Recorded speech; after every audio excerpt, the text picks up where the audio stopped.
crente enfrenta. Eu quero que isso fique bem claro, e cada irmão que está aqui. Essa mensagem hoje, ela é uma mensagem para falar aos nossos corações e também ajudar aqueles crentes que passam por lutas. Duas coisas que todo crente enfrenta. Nós colocamos aí que a palavra de Deus, ela é linda. A palavra de Deus, ela é maravilhosa, porque ao mesmo tempo que ela mostra grande fé de Abraão, que é chamado lá em Tiago 2 de amigo de Deus, a Bíblia mostra a fé espetacular, a fé grandiosa de Abraão. Pode colocar aí a introdução.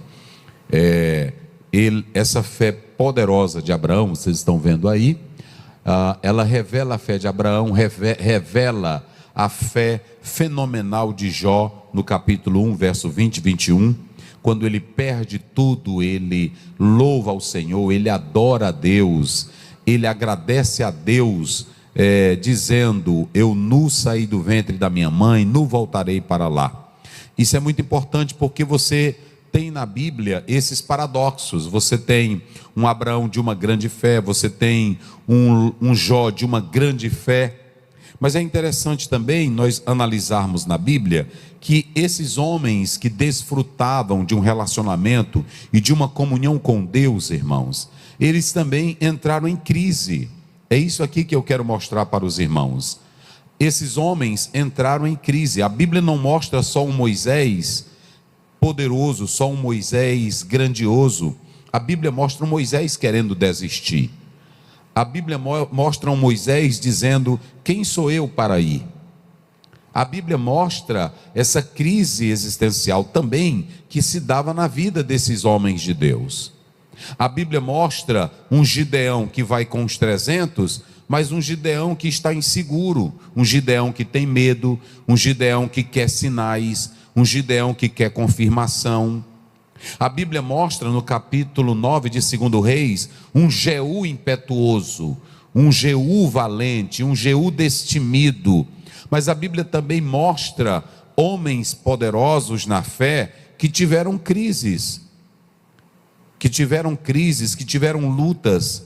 Por isso que a Bíblia ela é confiável, porque quem escreveria um livro mostrando os seus heróis, os seus lados frágeis, as suas pequenez? Então a Bíblia ela revela esse lado. E o que eu acho mais lindo é quando você chega em 2 Coríntios, no capítulo 4, verso 8 e 9. O irmão pode colocar na tela. O que Paulo diz nesse texto? Em tudo somos atribulados.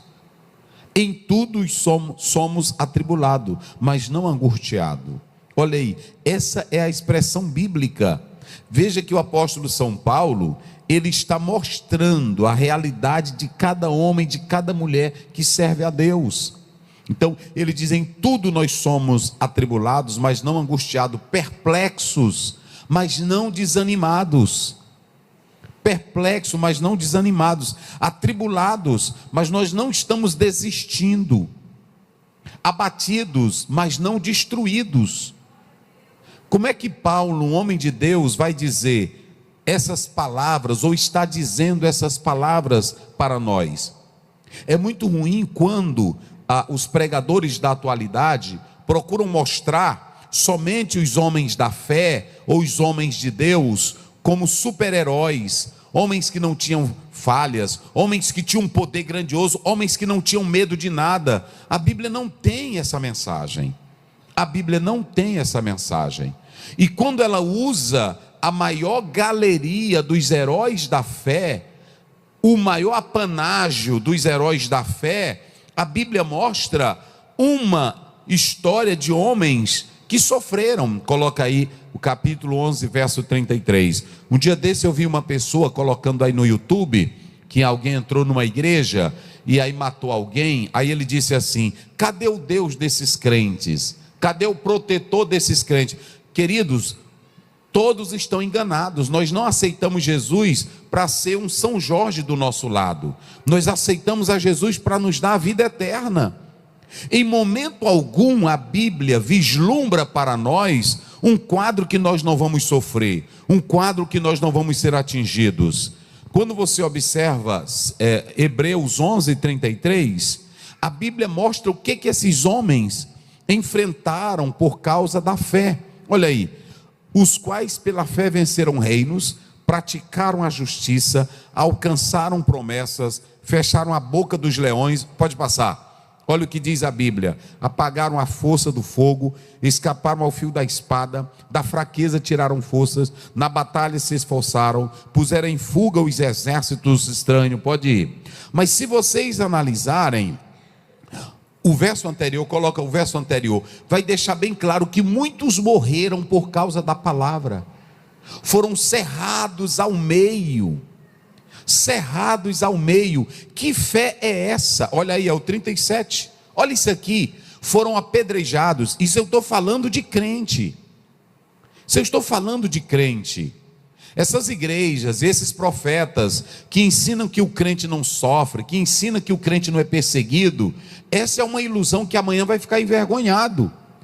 Eles suportaram apedrejamento pela fé, foram cerrados pela fé, tentados pela fé, mortos por causa da fé.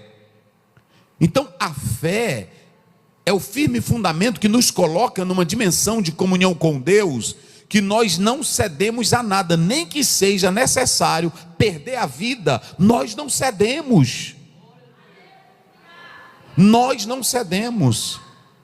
E é isso que eu quero dizer para vocês. E eu vou dizer uma coisa aqui esta noite: escutem, olhem bem para mim. Eu disse que eu ia falar paulatinamente. Senhores obreiros, por que hoje os seguidores do islamismo e muitos que seguem a doutrina muçulmana, muitos que seguem, por que hoje eles estão tendo um crescimento? E pasmem, dizem que vão crescer mais do que os cristãos. Por quê?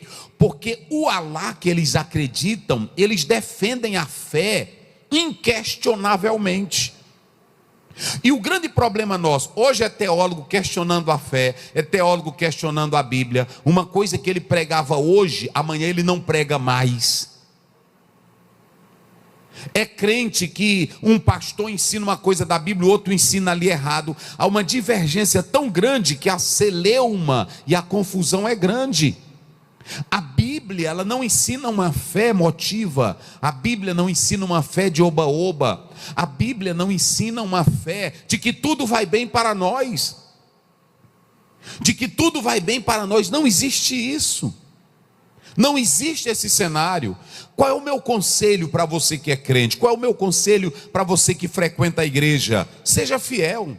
Seja fiel a Deus e sirva a Ele, independentemente das coisas irem bem ou mal. Sirva a Ele com alegria, porque nas mãos de Deus nós estamos bem amparados. Quem glorifica a Deus?